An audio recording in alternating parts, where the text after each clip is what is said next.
국가의 주권이 국민에게 있고 국민을 위한 정치를 행하고 지향하는 제도와 사상, 민주주의. 인권, 자유, 평등, 다수결의 원리, 법치주의를 기본 원리로 하는 정치 시스템. 우리에게 너무도 친숙하지만 깊이 이해하기는 어려운 민주주의. 고대와 현재를 관통하는 명저들을 통해 오늘날 민주주의를 만드는 사상들을 만나고 민주주의의 미래를 고민해보는 시간. 한 권의 책과 함께 민주주의를 조금 더 가깝게 만나본다.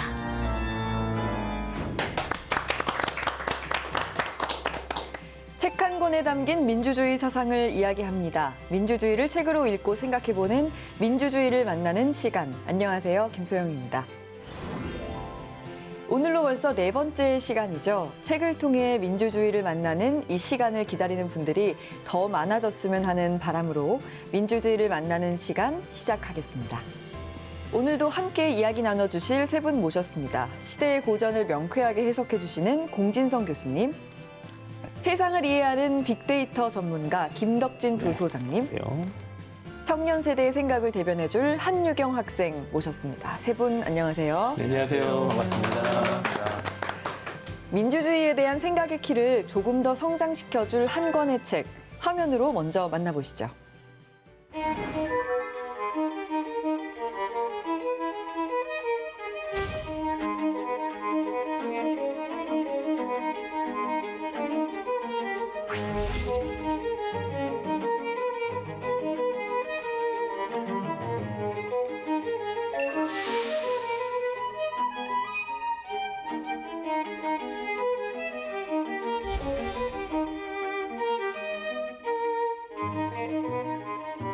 네, 오늘의 주제 도서는 영국의 철학자이자 정치 사상가로 알려진 존 로크의 저서 관용에 관한 편지입니다.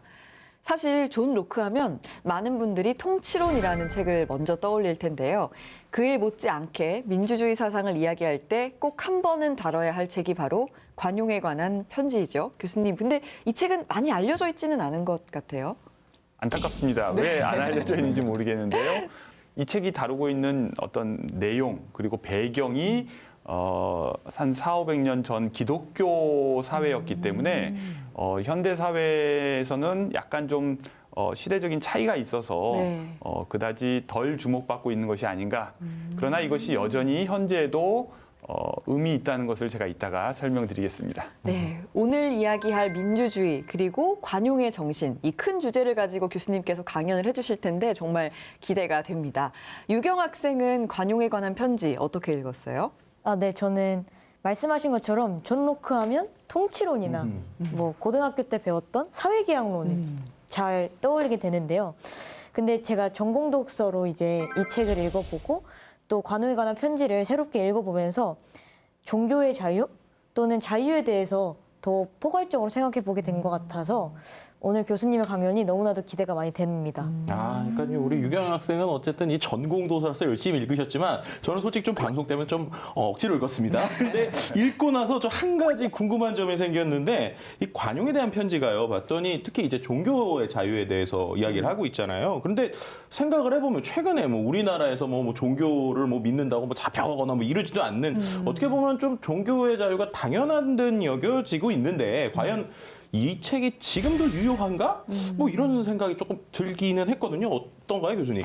그러니까 우리 사회에서 지금 아마도 부소장님이 주류가 아닐까 이런 생각이 제가 드는데요. 주입니다, 여러분. 그러니까 비주류 종교를 믿는 분들은 여전히 뭔가 불안함이나 억압감을 느낄 수도 있는데 일단 우리 사회에도 우리가 인식하지 못하는 어떤 소수의 집단 그런 분들이 있을 가능성을 하나 염두에 둬야 되고 그다음에 우리가 시야를 지구 전체로 넓혀보면 지금 지구상에서 벌어지는 온갖 내전 또는 어떤 무장 충돌들이 또 종교와 밀접하게 관련이 있다는 점에서 종교를 어떤 식으로 우리가 끌어안고 공존할 것인지는 풀어야 될 숙제라고 생각합니다. 네, 정말 말씀을 듣고 나니까 뭐 우리는 이제 요즘 시대는 그렇지 않 맞는 것 같은데? 라고 느끼지만 막상 뭐 사상의 자유라거나 아니면 뭐 성적 지향이라거나 우리가 아직까지 관용에 대해 이야기할 이유는 좀 충분하다 이런 생각이 드는데요.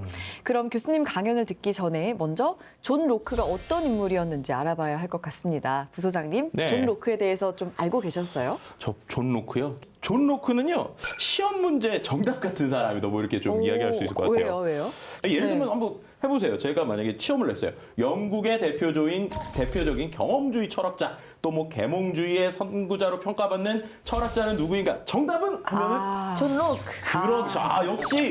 역시 시험을 계속 보고 공부를 있는 학생이어서. 시험을 보시는 학생이 바로 나오게 되잖아요. 네. 이렇게 말씀하신 대로 우리가 암기식으로 계속 좀 이렇게 외우다 보니까 존 로크의 사상 좀 제대로 들여다볼 수 있는 기회가 별로 없었던 네. 것 같아요. 근데 저만 그런 게 아니더라고요. 왜냐하면 제가 이번에 존 로크와 관련돼서 연관 검색어, 빅데이터 분석을 좀 해봤거든요.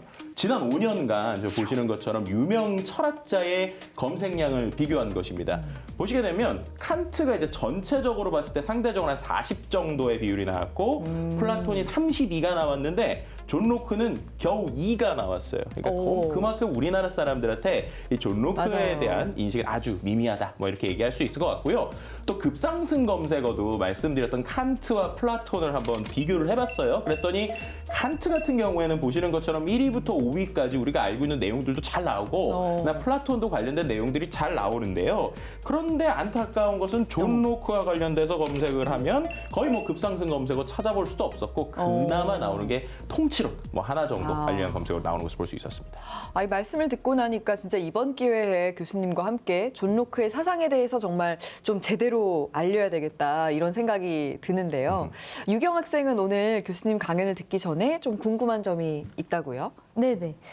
교수님이 이제 관용에 관한 편지의 한국어 번역자이시기도 하고 통치론에 대해서 연구한 책을 펴내시기도 했는데 그래서 그런지 로크에 대한 애정이 남다르실 것 같아요. 존 로크라는 인물에 대해 어떻게 평가하시는지 여쭙고 싶습니다. 제가 로크를 그렇게 썩 좋아하지는 않습니다. 근데 그 이유가 뭐냐면 그런 매력을 느낄 만한 인생의 굴곡이나 에피소드가 별로 없어요. 그러니까 워낙 우리가 역사를 보면 뭐 중간에 무슨 감옥에 갇히는 사람 또는 책이 살아났다, 뭐 이런 뭐 거죠. 금서로 지정이 됐다거나 뭐 여러 가지 뭐 동동체에서 내쫓겨난 사람 여러 가지 스토리를 가지고 있는데 사실 결혼도 하지 않았고요. 평생을 어떻게 보면 굉장히 건전하게 살았고 그리고 정치적으로도 어느 한 당파에 특별히 치우치는 스타일이 아니라 보수적이면서도 개혁적이고 개혁적이면서도 온건한 이런 성격이어서 모범생적인 것을 매력이라고 느낀다면 좋아할 수도 있고요. 반대로 약간 좀 자극적이고 도발적이고 어떤 급진적인 주장을 하는 것을 선호한다면 조금 심심해 보일 수도 있습니다. 아무튼 그런 로크, 아주 균형 잡힌 인물 로크를 한번 여러분들도 한번 만나보시면 좋겠습니다. 근데 그런 존 로크의 책을 번역하셨다. 그러면은 제가 볼 때는 교수님의 성격이 좀 존 로크랑 비슷하지 않을지 이렇게 데 어떠세요? 읽다 보니까 닮아가는 것 같습니다. 닮아가시고 있습니다. 네, 이성적이면서도 현실적이었던 인물 존 로크가 300여 년 전에 써내려간 관용에 관한 편지. 그 편지가 지금 21세기 대한민국에 살고 있는 우리에게는 어떤 메시지를 전할지 궁금합니다. 공진성 교수님의 강연으로 먼저 들어보겠습니다.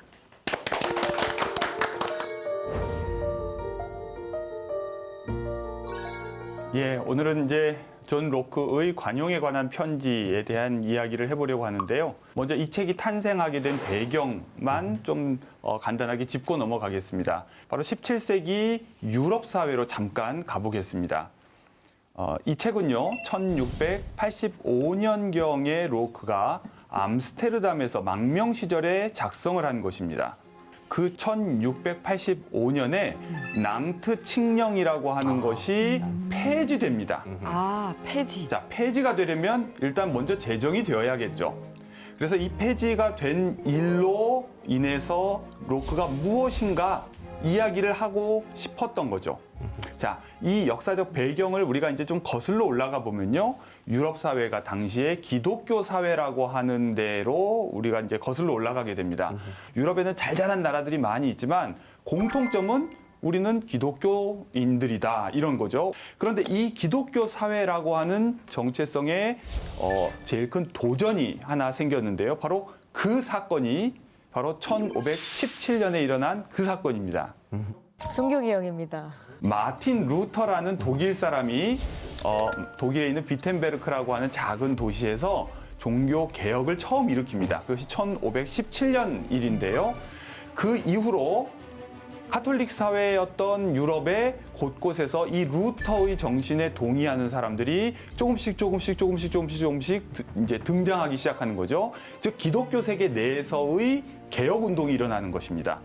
그런데 개혁 그럼 우리 귀에는 되게 좋게 들리죠. 그렇죠. 그러나 정작 개혁의 대상이라고 지시받는 입장에서는 되게 기분이 나쁠 거예요. 네. 내가 뭘 잘못했다고 내가 개혁 개혁 대상이란 대상이야? 말이야. 너는 뭔데 날 개혁하겠다는 거야? 기분이 나쁘죠.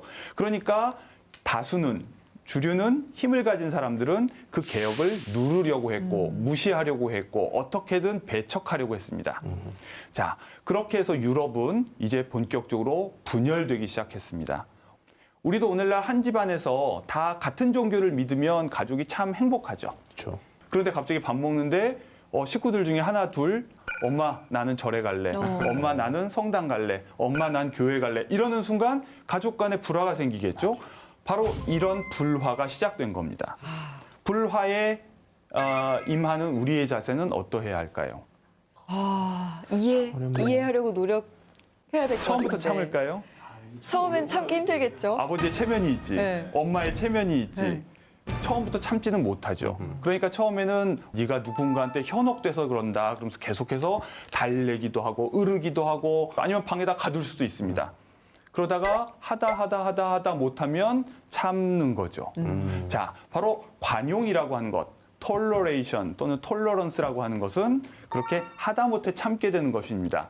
그러니까 그림에서 보다시피 처음부터 참았던 것은 아니에요. 처음에는 무지막지하게 박해하고 억압하고 왜냐하면 사랑하니까 정신 차렸으면 좋겠거든요. 당시에는요. 내버려두면 그 잘못된 사상이 마치 우리 코로나 바이러스가 퍼져나가는 것처럼 사람들 사이에 퍼져나가서 결국 오염될 거라고 생각을 했습니다. 당시 프랑스는 가톨릭 국가였습니다. 그런데 그 안에도 신교도들이 있었던 거죠. 가톨릭 교도들이 보기에는 이 사람들은 아주 위험한 사람들이고 나라의 반역자고 심지어 종교적으로는 배교자고 이단이라고 생각을 했습니다. 그런데 그렇게 해서 자꾸 싸우다 보니까 국력이 쇠하겠죠. 프랑스 입장에서는 외교적인 이유로라도 안전을 위해서라도 다른 나라하고 뭔가 좋은 관계를 맺을 필요가 있었습니다. 그래서 스페인과 프랑스 사이에는 작은 나라, 나바르라고 하는 나라가 하나 있었는데요.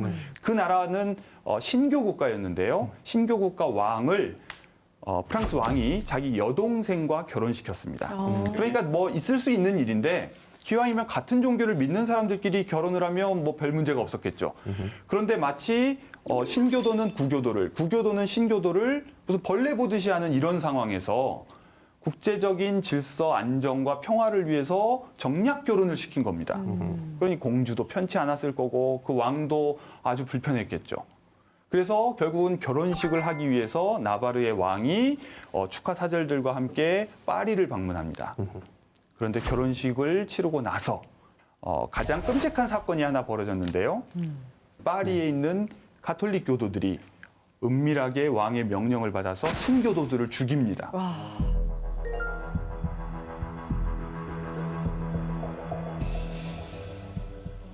교수님 지금 화면만 보더라도 정말 끔찍할 정도로 많은 사람들이 죽고 이랬던 것 같은데 거의 뭐 학살 수준의 이런 일들이 그렇죠. 일어났나요? 오늘날에도 저 정도 규모로 사람을 죽이는 일은 흔치 않습니다. 교수님 말씀을 듣다 보니까 대체 왜? 라는 생각밖에 안 드는데요.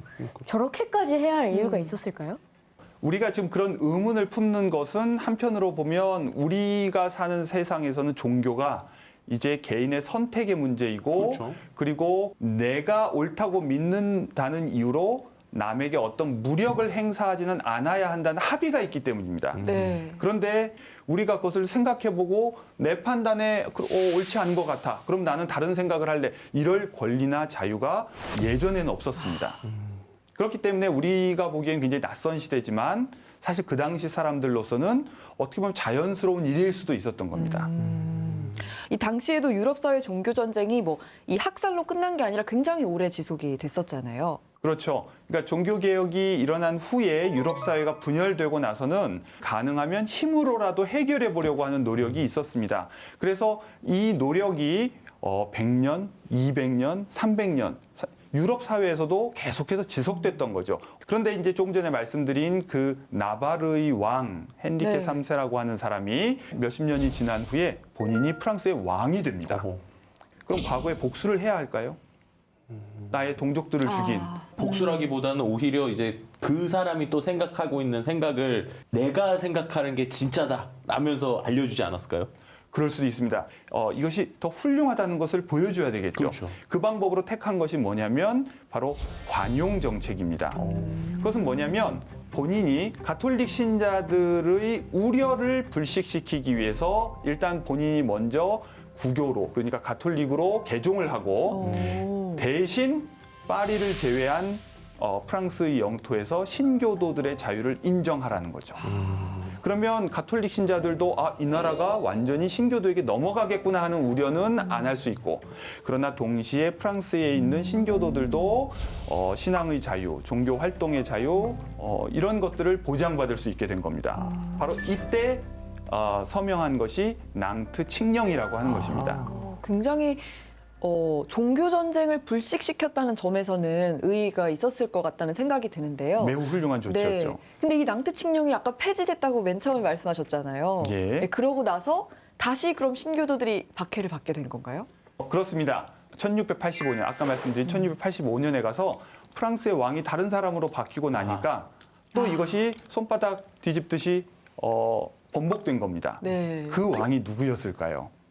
누가 프랑스의 이렇게 국력을 엄청나게 키우고 자신의 권력을 과시하고 싶었던 왕입니다. 태양왕. 그렇습니다. 바로 루이 14세. 제가 이것도 예전에 암기로 외웠던 것 같습니다. 루이 14세가 바로 이 관용 정책, 낭트 칙령을 철폐해 버립니다. 그러니까 내 나라에서는 신교도들은 자유를 이제 인정받을 수 없다. 너희들은 무조건 내 종교를 따라야 된다. 그럼 프랑스에 살고 있는 신교도들은 어떻게 해야 될까요? 도망가거나 그렇게 해서 프랑스의 신교도들은 이웃에 있는 신교 국가들로 다 도망을 갑니다. 그래서 영국으로도 가고요, 네덜란드로도 가고, 독일 땅에 있는 프로이센이라는 나라로도 가고, 더 멀리는 미국까지 갑니다. 근데 그것이요, 역설적이지만 프랑스 문화와 프랑스어와 프랑스 음식이 유럽 전체로 퍼져나가는 계기가 됩니다. 아이러니하네요. 예. 네. 그렇게 해서 바로 이 낭트 칙령이 철폐된 시기에 유럽의 지식인들은 이대로 우리가 두고만 볼 수는 없다. 이렇게 되면 모든 사람들이 자유를 누릴 수 없게 되고, 그러면 뭔가 점점 사회가 불안정해지면 결국 혁명이 일어나고 반란이 일어나고 내전이 벌어질 텐데 뭔가 묘수를 찾아야 된다, 이런 생각을 한 겁니다. 그래서 로크도 편지 형식으로 관용에 대한 자신의 생각을 밝힌 것이죠. 이 종교적 관용에 대한 당시 학자들의 이제 생각이 또 로크의 생각이 출판으로까지 이어진 것 같은데, 그러면 이 결정적인 계기는 낭트 칙령이 폐지된 것, 그리고 신교도들에 대한 박해라고 볼 수가 있는 거겠네요. 예, 그렇습니다. 네. 유경 학생은 궁금한 거 있어요? 네. 저는 관용에 관한 편지를 이제 당시 상황에 입각해서 읽어보면 과연 로크는 무사했을까라는 생각이 들거든요. 맞아. 네, 종교의 자유를 옹호하는 로크의 입장이 어떻게 보면 주류 종교에 대한 저항이라고도 볼 수 있을 것 같은데, 책이 출판되고 난 뒤에 당시 사회 분위기가 어땠는지 궁금합니다. 예.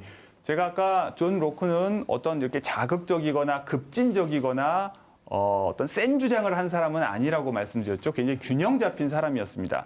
그런데 이제 균형 잡힌 사람이 안전할 것도 같지만 또 이런 혼란기에는 오히려 양측으로부터 공격을 받기가 쉽습니다. 그러니까 당시에 영국은요, 영국 국가교회를 가지고 있습니다. 그 교회의 우두머리는 왕이고요. 그러니까 이 국교도들이 보기에 로크는 비국교도인 신자들에게 자유를 허락하라고 요구하는 것이기 때문에 못마땅한 겁니다. 양쪽에서 다 비판을 받는. 비국교도들 입장에서 보면 이 소수 교파들을 어느 정도 좀 봐주라는 정도의 얘기만 하는 것이지 전면적인 종교의 자유를 주장하고 있지는 않았거든요. 그러니까 양쪽에서 다 어떻게 보면 불평을 듣고 불만족스러운 평가를 받는 그런 아주 곤란한 그러네요. 처지에 있었습니다. 네, 기독교 세계 전체의 통일성은 이미 깨졌지만 이 국가 단위에서라도 종교적인 통일성을 추구할 것인가 아니면 국가 안에서 종교와 종파의 다양성을 현실로 받아들일 것인가 이것이 당시의 문제였지 않을까 싶은데요. 이에 대해서 로크는 어떤 생각을 가지고 있었는지, 로크가 말하는 종교의 관용과 자유는 무엇이었는지 교수님의 두 번째 강연 한번 만나보겠습니다.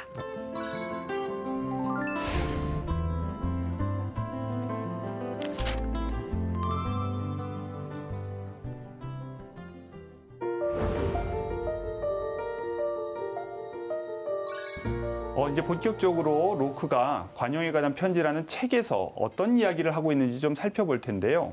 당대 사회가 기독교 사회라고 하는 것을 일단 감안해 두고 철저하게 로크는 다수 집단, 그러니까 주류 집단, 기독교인들을 설득하지 않으면 안 됩니다. 그렇기 때문에 철저하게 기독교적인 논리를 한편으로는 이용합니다.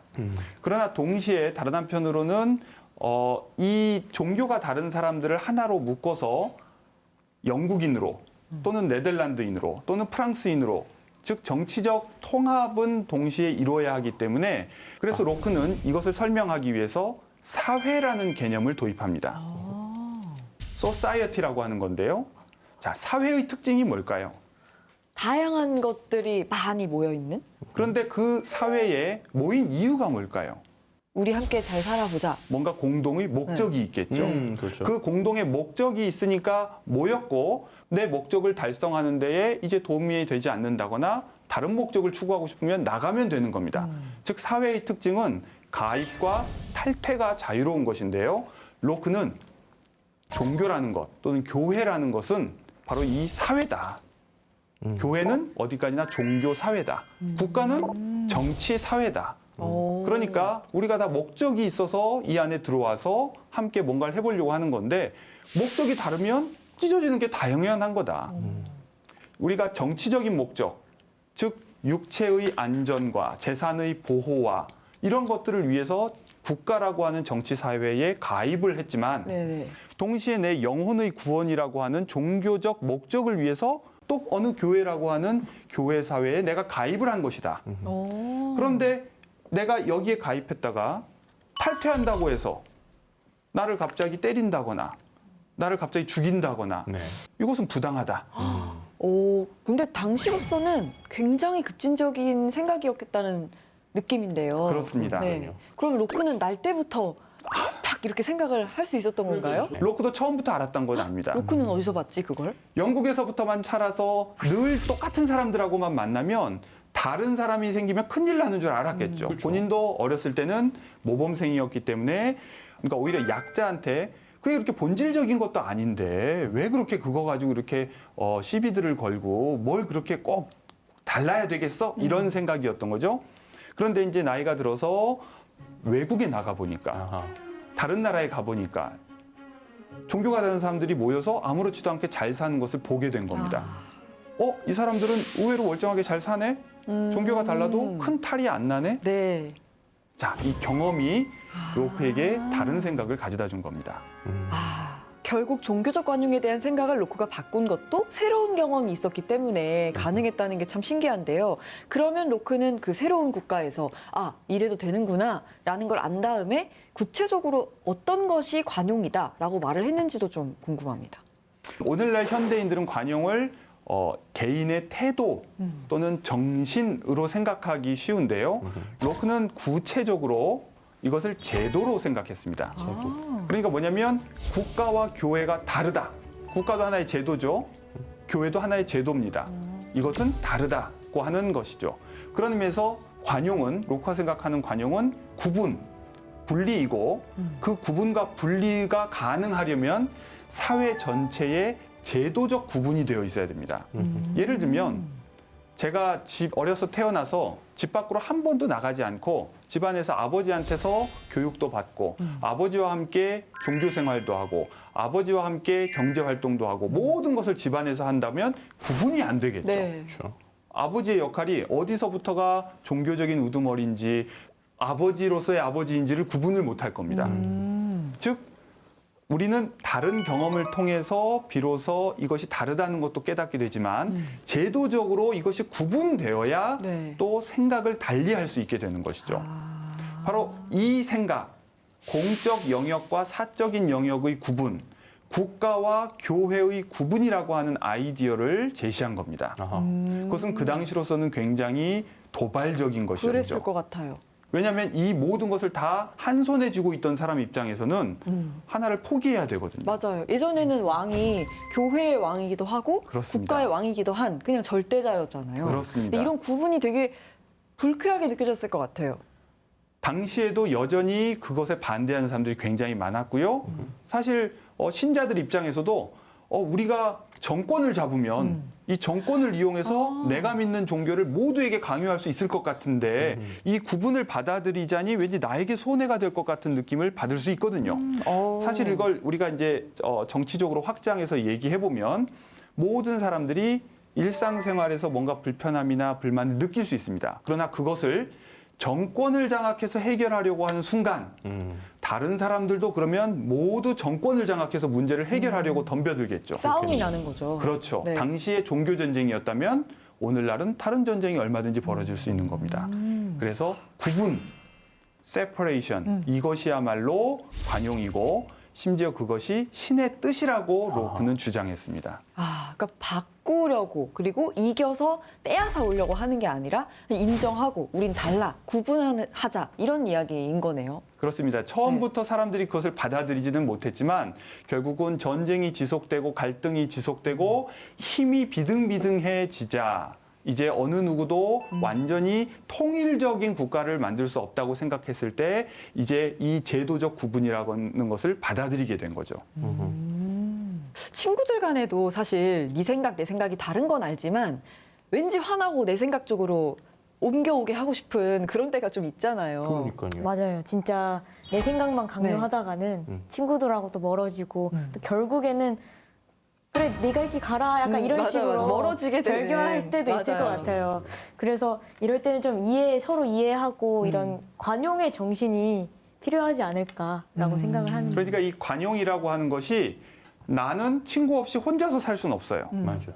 우리가 다른 사람들이 주변에 있는데 그 모든 사람들 중에서 나하고 똑같은 사람하고만 뭘 하겠다고 하면 결국 외로워지고 고립되고 결국 가난해질 겁니다. 나라로 치면 결국 나라가 반토막에서 또 반토막, 맞아, 또 반토막 국력이 계속 줄겠죠. 맞아요. 그럼 방법은 우리가 계속해서 강해지기 위해서도 다른 것을 참지 않으면 안 되겠구나.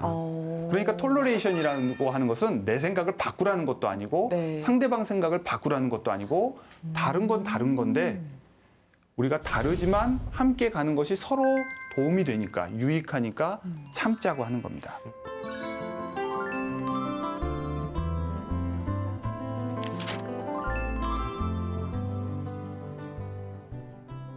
네, 이렇게 교수님의 강연 두 번째 이야기까지 저희가 들어봤습니다. 그렇다면 현대 사회에서 우리 21세기 민주주의 사회 시민들의 생각은 어떤지도 좀 궁금해지는데요. 오늘의 주제 도서와 관련된 키워드로 요즘 사람들의 생각을 알아보는 시간, 김덕진 부소장님이 준비해 주셨습니다.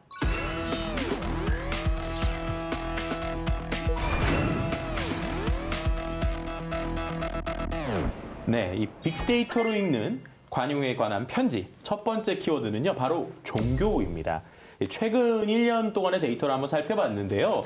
국내에서는 이 종교에 대해서 부정적인 의견이 많다는 것, 여기 보시는 것처럼 아실 수 있을 겁니다.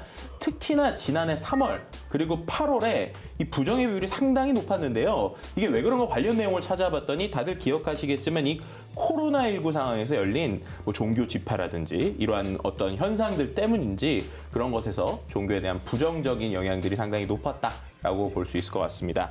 자, 두 번째 키워드를 한번 살펴볼게요. 두 번째 키워드는 자유라고 하는 키워드입니다. 자, 연관 키워드를 좀 순위별로 살펴보면 저 보시는 것처럼 개인 그리고 카페 그리고 마음 이런 키워드가 좀 나오는 것을 볼 수 있습니다. 오, 아니 개인이랑 마음은 제가 이해가 가는데 네. 카페는 왜 이렇게 많이 나왔을까요? 이 카페 요즘에 느끼실 텐데 카페 가는 것도 정말 네. 자유롭게 카페 가고 싶다 이런 생각 해보신 적 없으세요? 근데 결국 이게 코로나19와 관련이 있는 겁니다. 그러니까 코로나19 방역 정책 때문에 이제 우리가 자유롭게 카페를 이용할 수 없는 상황이잖아요. 그런 아쉬움을 좀 밝힌 내용들이 많았고요. 한 가지 또 흥미로운 것이 4위로 나온 한국이라고 하는 키워드입니다.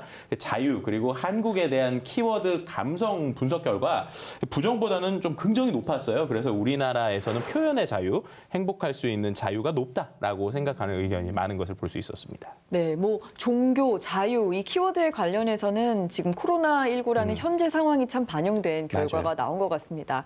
무엇보다 표현의 자유, 또 행복할 수 있는 자유가 있는 나라로 그래도 우리 국민들이 인식하고 있다는 결과는 참 반갑기도 한데요. 마지막 키워드에 대한 결과는 어땠나요? 네, 마지막 키워드는요. 다양성 그리고 관용에 대해서 한번 분석을 해봤습니다. 상위권 키워드를 통해서 이에 대한 우리나라 사람들의 생각을 좀 알아본 것인데요.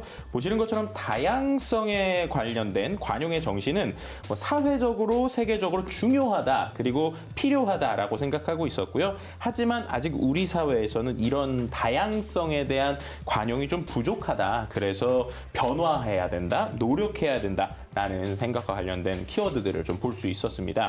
그리고 이제 다양성 그리고 관용에 대해서 긍부정 비율을 한번 분석을 해봤습니다. 일단은 긍정의 비율이 좀 높아요. 그리고 관련된 키워드를 조금 더 이제 분석을 해봤는데요. 긍정적인 내용들은 보시는 것처럼 뭐 좋다, 즐겁다, 최고 뭐 이런 키워드들을 볼 수 있고요. 그럼 한편으로 부정적인 내용들은 어떤 것들이 나왔는가 보게 되면 뭐 비판, 억압, 그다음 혐오 뭐 이런 키워드들이 나왔는데 다른 것보다 다양성에 대한 관용이 이루어지지 않는다면 결국 우리 사회가 혐오를 일으키고 문제를 일으키고 증오와 억압을 가져오기 때문에 결국에는 관용의 정신을 바탕으로 서로가 믿고 어울려야지 뭔가 서로 성장할 수 있다라고 하는 생각들을 빅데이터를 통해서 좀 살펴볼 수 있었습니다. 네, 관용이 부족하다, 필요하다 이런 생각은 결국 우리나라 사람들이 다양성에 대한 관용의 정신이 우리의 삶을 더 나은 방향으로 나아갈 수 있게 해준다라는 믿음을 갖고 있다고는 볼 수가 있겠네요. 네. 한 권의 책을 다양한 시각으로 읽어보고 생각해보는 민주주의를 만나는 시간. 오늘 존 로크의 관용에 관한 편지를 함께 이야기하고 있습니다. 그럼 마지막 이야기 이어서 들어보겠습니다.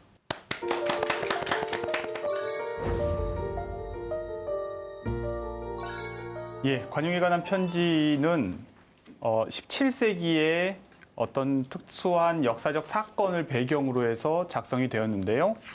아까 말씀드린 것처럼 프랑스에서 종교 박해가 이루어지자 프랑스의 신교도들은 이웃 나라로 도망갔습니다. 그 중에는 멀리 배를 타고 미국으로까지 이제 건너갔는데요. 오늘날 우리는 그렇게 해서 건너간 사람들이 미국을 건국했다고 이제 알고 있습니다. 그래서 그 사람들이 1700년대 후반에 18세기 말에 가서 정식으로 국가를 세우면서 헌법을 만듭니다. 그리고 이제 이 헌법에 담기지 못한 내용을 추가로 수정하면서 뒤에 수정헌법을 덧붙이는데요. 그 1조가 바로 다음과 같습니다. 의회는 종교를 만들거나 자유로운 종교 활동을 금지하거나 발언의 자유를 저해하거나 출판의 자유, 평화로운 집회의 권리, 그리고 정부에 탄원할 수 있는 권리를 제한하는 어떤 법률도 만들 수 없다. 그 사람들에게는 종교와 관련해서 국가가 이래라 저래라 하는 것은 아주 기피하는 일이었던 거죠. 그래서 이것을 헌법에 못 박아 넣은 겁니다. 우리나라도 1948년에 제정된 헌법에 바로 이 내용이 들어가 있습니다. 모든 국민은 법 앞에 평등하다. 누구든지 성별, 종교 또는 사회적 신분에 의하여 정치적, 경제적, 사회적, 문화적 생활의 모든 영역에 있어서 차별을 받지 아니한다. 바로 이 관용에 관한 편지에서 주장한 로크의 사상이 바다 건너 미국에서 100년 후에 헌법에 반영되었고 다시 또 바다 건너서 1948년 대한민국 헌법에도 반영이 되었습니다. 그러니까 넓게 보면 우리가 다 같은 사상의 영향 아래에 있다는 것을 알 수 있죠. 우리나라에도 요즘은 많은 다양한 사람들이 이민자로 옵니다. 정말로 멀리 아프리카에서도 오고요. 또는 아랍 지역에서도 오고요. 아프리카에서도 오고 이러니까 점점점 우리가 경험하지 못한 다양성들의 증가로 인해서 불편함을 느끼는 사람들이 늘어나고 거기에 대해서 불만도 점점 늘어나고 있죠. 그럼 교수님 궁금한 게 생기는데요. 그럼 오늘날의 이 민주주의를 위협하는 게 말씀하신 대로 다양성이 커져서일까요? 아니면은 관용이 좀 부족해서일까요?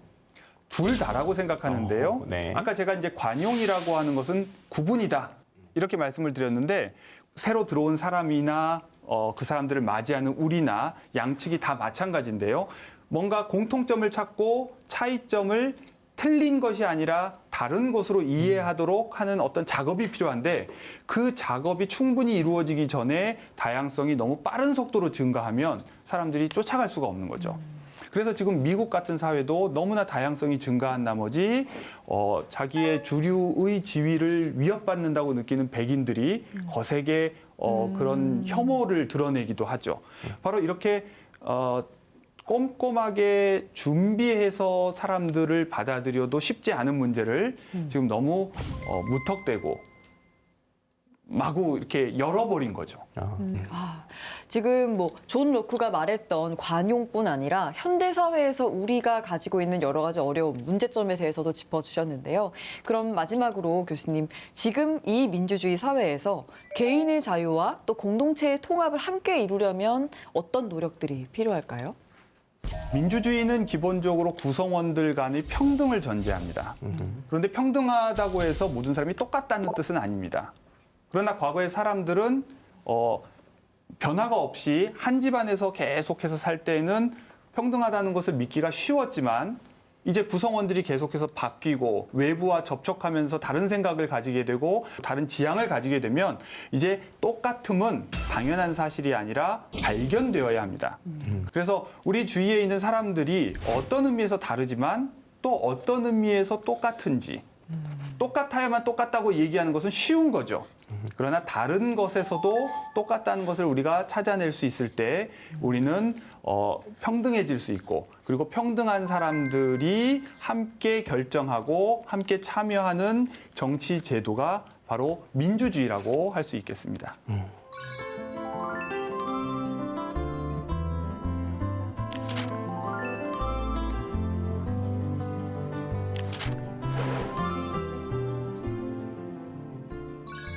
네, 강연 내내 참 초롱초롱한 눈으로 오늘 열심히 수업에 들었는데 유경 학생은 어땠어요? 옆에 보기 힘들더라고요. 네. 계속 렌즈를 이렇게 써가지고. 네. 저는 이제 정치학을 전공하고 있고 또 종교를 가진 신앙인으로서 오늘 이 강연이 너무나도 인상 깊었는데요. 한 가지 교수님께 드릴 질문이 있습니다. 어떤 날카로운 수업 끝나고 질문일지. 질문하는 학생들 제일 싫은데. 아이 모범생입니다 그런 사람이. 어떤 질문이에요? 네, 현대 사회 이제 민주주의 사회는 다원주의가 인정되고 다양성이 인정되고 어떻게 보면 관용까지도 지금 인정되고 있는 사회라고 볼 수도 있는데 가끔 사회에서 일어나는 일을 볼 때 저게 관용이야? 라고 생각하는 일들이 여기저기서 많이 일어나고 있는 것 같아요. 예를 들면 뭐 인종 문제나 이민자 문제, 성소수자나 난민 문제. 특히 최근에 일어났던 이제 아틀란타 사건 같은 경우는 어떻게 보면 동양인을 중심으로 혐오 사태가 일어난 거잖아요. 그런 것을 보면은 넌 다르니까 배제해야 돼라고 하는 그런 관용의 정신이 부족하다고 생각하는데 이에 대해서 교수님이 어떻게 생각하시는지 여쭙고 역시 싶습니다. 날카로운 질문이 딱 들어왔습니다.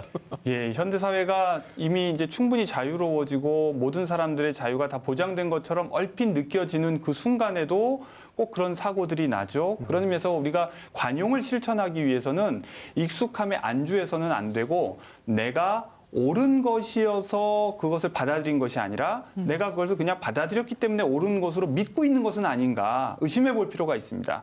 그리고 다른 사람들이 나와 다른 것은 틀린 것이 아니라 그냥 다른 것은 아닐까 이 생각을 해보면 조금 더 너그러워질 수 있을 텐데 그래서 우리 사회가 함께 이 문제에 대해서 고민하고 좀 더 공통점을 더 많이 찾아내려는 노력들을 해야 될 것 같습니다. 네. 시대가 달라지고 사회가 달라진 만큼 로크가 말한 관용의 정신이 법과 제도로서도 나아가야 할 것 같다는 생각이 듭니다.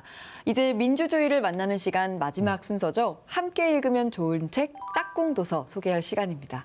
관용에 관한 편지와 함께 읽으면 좋은 책은 다른 의견을 가질 권리입니다. 이 책은 교수님께서 직접 추천해 주신 책인데요. 어떤 책인가요? 이 책도 1500년대를 배경으로 해서 그 당시 종교 문제가 얼마나 사람들에게 민감한 문제였는지를 보여주는 그런 책입니다. 넌픽션입니다. 그러니까 소설은 아니지만 실제 있었던 사건을 배경으로 해서 마치 소설처럼 굉장히 흥미진진하게 썼습니다. 여기에 등장하는 주인공은 칼뱅이라고 하는 종교개혁가와 그에 맞서서 어떻게 보면 종교의 자유를 옹호한 카스텔리온이라고 하는 어떤 경쟁자, 다른 사람이 등장하는데요. 세르베투스 사건이라고 하는 어떤 이단자 처형 사건을 둘러싸고 스위스 제네바에서 이 두 사람이 치열하게 대립했던 사건을 묘사하고 있습니다. 네, 교수님, 그 칼뱅이라는 인물은 제가 종교개혁에 대해서 배우면서도 굉장히 유명하고 지금까지도 추앙받고 있는 인물로 알고 있는데 카스텔리오라는 인물은 제가 오늘 처음 들은 인물처럼 되게 생소한데 이 인물에 대해서 설명해 주실 수 있나요? 그러니까 카스텔리온이라고 하는 사람은 이야기한 것처럼 어떤 기독교의 역사 또는 개신교의 역사에서 이름이 남는 그런 유명한 사람은 아닙니다. 그 이유는 칼뱅에 맞섰기 때문이겠죠. 오히려 칼뱅과 같은 편이었거나 또는 같은 편이면서도 칼뱅보다 훨씬 더 어떤 차별성 있는 어떤 이야기를 했다면 어떻게 보면 교회 내에서 멋있는 사람으로 인정받았을지 모르겠는데 오히려 기독교 주류 역사에서는 배제되었던 인물입니다. 그러나 그 책을 통해서 그 사람의 주장이 과연 얼마나 타당한지 한번 직접 생각해 보는 것도 좋을 것 같습니다. 이 민만인시만 출연하면 이 교수님이 강의해 주실 땐 너무 좋아요. 근데 이쯤 되면은 마음이 막 무거워집니다. 또 이거 도전해봐야 될 책이 생기나 뭐 이런 마음들 때문인데 그래도 이번에 말씀해 주신 게 인물들이 이야기를 좀 다룬 책이니까 관용의 정신으로 이 책 한번 품어보도록 하겠습니다. 도전! 도전을 응원하겠습니다. 서로가 서로의 다름을 인정하고 포용하는 데 그치지 않고 공동체의 통합을 위해 함께 나아가는 것, 이런 노력이 민주주의를 더 굳건히 하는 바탕이 되지 않을까 생각이 듭니다.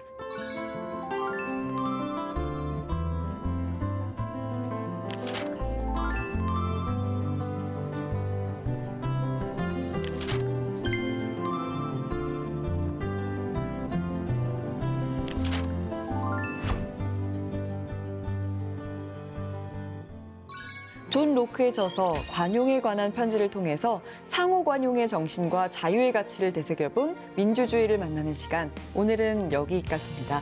저희는 다음 시간에 다시 찾아오겠습니다. 고맙습니다.